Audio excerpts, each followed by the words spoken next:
Hello, my friends, and welcome back. Thank you very much for being with me again today. Still visiting, and I got some very, very important news. It seems like the war is drawing to an end. Why? Because the United States of America and the European Union, actually it's United States of America, if you look at it, decided to talk about negotiating with Russia. And they will inform Ukraine that, hey, you can go and negotiate with Russia a peace settlement. I've said this in about a week ago. I said that in a week and a half, almost 2 weeks, the war will probably end. Not the war, but the front will collapse. And here are some of the videos I made. One on the 30th of October, I said Ukraine civil war, Zelensky wants to fire, and then Ukraine front collapses on the 29th, and then Ukraine order mandatory evacuation again on the 25th, I said, and again, I was right, Avdiivka collapsed, turned into like Marinka. So since the 25th, and if you want the one on the bottom right there, it says on October 24, Ukraine collapses, signs. So on October 24th, I said, Ukraine collapses, and let me show you the article that I found today, which actually I have two articles, one coming from the Ukrainians, the other one coming from the Russians that confirm what I said. Here you go. Ukraine. United States and European Union officials discuss possible negotiations with Russia, with Ukraine. So that is the sponsors, the guys in charge, talk to the Ukrainians, say, guys, you gonna talk with Russia. Exactly what I've been saying for a year and a half. It's not going to be Ukraine talking to Russia. It's gonna be the other ones telling them, you need to go and talk because we're done. And this is exactly where we are right now. So not only that I was right, which I don't think it was a genius move here. I think it was too obvious, but it happens. And I said this a week ago, a week and a half ago or so. So let's read this article, and I have another article coming from the Russian media saying almost the same thing, but telling us about US actually tells the Europeans, and together they tell the Ukrainians, time's up, time out, let's go. Well, it was obvious. The signs were over there. I made that video where I enumerated all the signs I saw that made me reach the conclusion it's kind of over, my friends. So let's go and read this little thing here. Saturday, November 4th, 2023. Yeah, you're going out, Mr. Zelensky.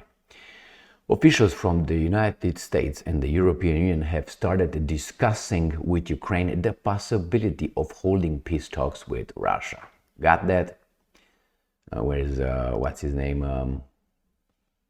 John Lennon's war is over.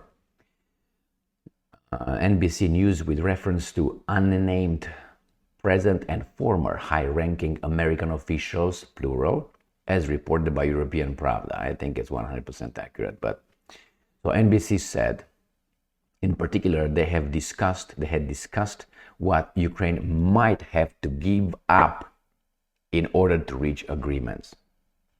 My friends, they will have to do what the Russians said. 4 things. Recognize those Donbas, Crimea, and everything they want over there. So Kharkiv or Kharkov, Luhansk, Donetsk, Zaporozhye, and Kherson, plus the Crimean Peninsula. So they will have to recognize all that. They will demilitarize. They will not be part of NATO.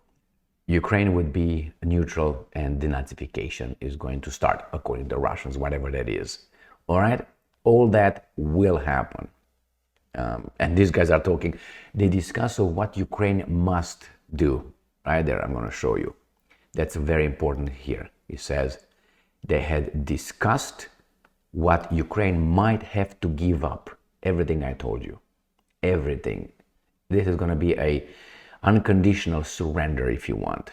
Why? Because the Russians will achieve all their goals.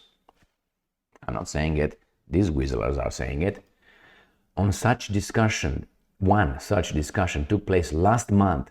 See, they were done last month At a meeting of the Ukrainian Defense Council contact group, Ramstein format, the TV channel sources noted that these discussions reflect the situation at the front. What they say in those little videos I made over there, where are they? Baby doll, come over, I need you. Right there, Ukraine front collapses. What I say that, and it was on the 29th. I was right, Avdiivka collapses in Ukraine, collapses on the 24th. So those were the realities on the front, my friends. I was not talking about blah, blah, blah. Nevertheless, let's move on here. So the officials said that such discussions began due to concern among American and European officials that the war has reached a stalemate and the capability of continuing to provide aid to Ukraine. That's exactly what I said in this video. Ukraine civil war, Zelensky wants to fire Zaluzny, and then Zaluzny comes out and he says, you know what, this is it, the war is over. But he just spoke about the realities on the territory. Let me see if I find, I'm just going to show you that. I just direct you if you want to go see that. Zaluzny. All right, here it is, the first one. The first, let me just make it acceptable. And I'm going to go right here, the one on top, the one above. Yes, Zaluzny and Zelensky are fighting. Zelensky tries to blah, blah, blah. And what I say on November 2nd, Ukraine prepares for defeat. Zaluzny explains why, blah, blah, blah. That's very important. The one over here with Zaluzny explains, that's one. I think all of them are important because I wouldn't have made videos on them, obviously. So let's go back to the article. Now, it says that they say the US government is concerned about how much less public attention the war in Ukraine has received since the beginning of Israel-Hamas conflict. It was not about the public attention. It was about what's going on, what's right and what's wrong, right? So if the public said we agree, you tell me that they're gonna continue fighting, and if the public disagrees, then they're not gonna continue fighting. Do you think these guys ask us what they should do? They give us this illusion. Officials fear that such a change could create more difficulties for Ukraine to receive additional aid. It says the officials also said Ukraine probably has time until the end of the year or so before more urgent discussions on peace talks begin. NBC News noted that American officials have shared their thoughts on such a timeline with their European allies. Meanwhile, as two American officials stated, Biden's administration sees no sign that Russian Vladimir Putin is ready to negotiate with Ukraine. No. Those four things, and then we talk. And that's what's going to happen. Do you think these guys are like that joke that I know from that English guy about the Irish guy? Hey, he wanted to, I said a few times before, and no disrespect to anybody, but my English friend told me, and he didn't really like Irish people, or he used to make jokes about them. He said it was like that Irish guy who wanted to cross the English Channel, and he started swimming, and he swam halfway, he got tired, and he turned around. So do you think the Russians are going to go halfway and then, oh man, the other half is over there, how about I turn around just this half? No, they're going to go all the way. They got in the shit. They're going to fulfill their goals. I said this before. The Russians are not like these weasels, my friends. They're not. So, he's not going to negotiate. The officials emphasize that Putin still believes he can wait out the West. Well, that's going to happen. Or continue fighting until the US and its allies lose support for funding Ukraine, or until the struggle, blah, blah, blah. Let's go to this one from Sputnik. 3 hours ago, US and Europe in talks with Ukraine on possible, quote-unquote, peace deal with Russia. So it says here that quiet conversations are already reportedly taking place between US and European officials on the one hand and Ukrainian government on the other about possible peace negotiations with Russia. The discussions have touched upon concessions Ukraine might need to agree to if any deal is to be possible. According to current and former and I'm quoting, there's a growing sense that it's too late and it's time to do a deal. One former senior Washington official was quoted as saying. So, my friends, this is a confirmation, big confirmation, that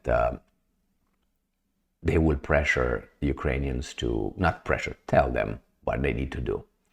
Remember, they always said, as the Ukrainians say, nobody will pressure us. It's going to be our decision. Remember Washington saying it many, many times before. Nobody will tell Ukraine what to do. Ukraine will decide on its own. It's entirely Ukraine's decision. No, it's like you have a speaker. Let's say you have a microphone and you have a speaker over there. I am United States of America, Al Capone, on the microphone, all right? And the speaker is Ukraine. So you hear the speaker talking to you, but the guy who really talks over there is not the speaker, which is the Ukrainians. No, it's me. Okay, it's me over there with the That's me. So that's exactly what's going on over here. It's going to be the speaker's decision to end this war, but it's going to be me talking through the speaker. That's exactly how it is. And I'm glad that this garbage in Ukraine ends, and Ukraine will be peaceful, and probably is going to have I hope, a joint economic venture inside of it, coming from Russia with energy and whatever it needs, and the Westerners investing over there, which I don't think the West will invest, but the West will invest, yeah. But they will need Ukraine. They will need grain, and they will need cheap labor. So probably, and they're going to probably invest over there with some, I know, Mercedes-Benz, Rheinmetall, and other things to produce for them, for us. Okay, so we can consume with the money that we receive from the printing machine or from the international banking systems. You know how it is? Okay, because we produce what? Jerk-offs. That's what we produce. We provide services, which is massages to the wooden leg. You know, we all have one wooden leg, and I massage your wooden leg that you don't need that massage, and you massage my wooden leg that I don't need. But we are a service economy now, okay? It's a post-industrial economy. It's oh my God, it's garbage. Yeah, other people work for us, and we give them dollars that we print on the paper. How much does this cost? Oh, $3 billion. 3,000,000,000,000. You got it, man. We produce that. You know how I produce it? That's how I produce it. It's a racket, my friends. So anyway, I'm glad this garbage ends and people stop dying over there on both sides for the interests of the guys are at and it's not the American politicians, are the guys behind them. It's much bigger than that. All right, my friends, very, very good news. Not that Ukraine loses, because Ukraine wins now. What were they supposed to do? Beat the Russians to Vladivostok? It was idiotic from the very beginning.